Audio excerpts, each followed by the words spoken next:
Hey everyone and welcome. In this video we're going to be having a look at Anne Widecombe. Yep, rotten politics.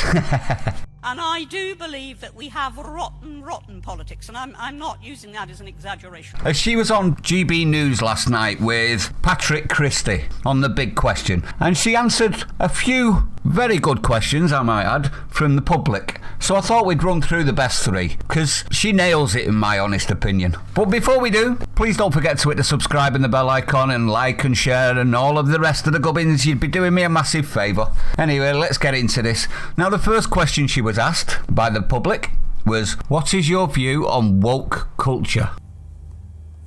It's unprintable. I think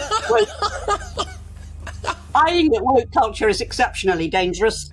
What it actually comes down to is the suppression of free speech. I don't care how woke somebody is, as long as he allows my right to dismiss his views as wrong and to say so. And so I think that wokeism actually is dangerous because it carries with it that suggestion of compulsion that we're all obliged to. Okay, well, we've got some other... X-Files, eh?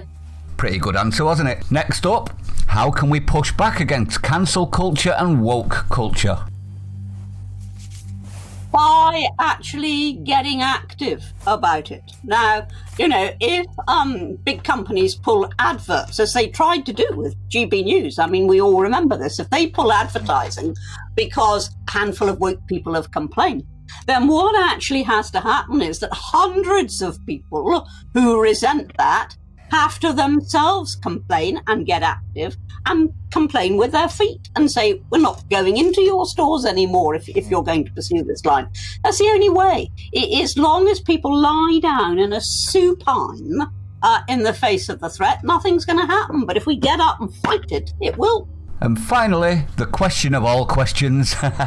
Do you think the West is broken? No. It's a big question, by the way. Sorry. I mean, Clive, that's a massive question.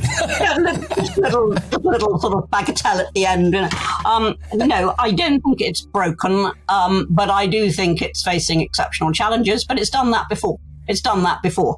And it will just have to get on with it and overcome the difficulties that are facing us. And indeed, there have been very big global difficulties. The pandemic isn't confined to the West.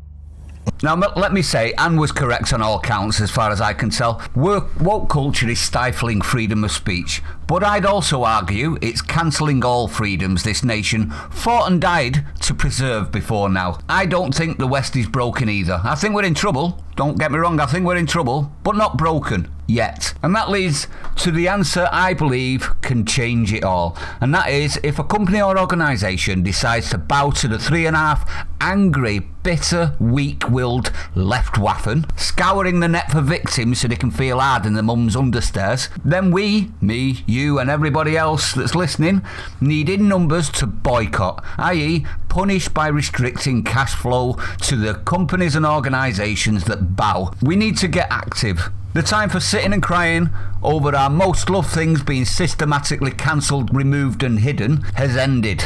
We need to go after the same companies and orgs that do it and send emails, Twitters, Facebooks of disgust saying that we will now stop all transactions with their company and inform everyone you know of what they've done and hopefully get them to stop all transactions with their company. Hurt the pockets and woke and cancel all goes away, in my honest opinion.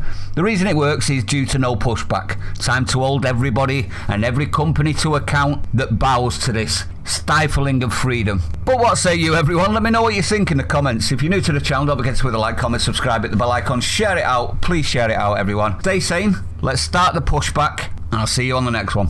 Let's start the legal pushback and start sending these companies emails and stuff that tell them that we do not agree with their stance, and therefore we'll be removing all funds. Let's see what they think of a lack of income. I bet it all changes. Stay sane. I'll see you on the next one.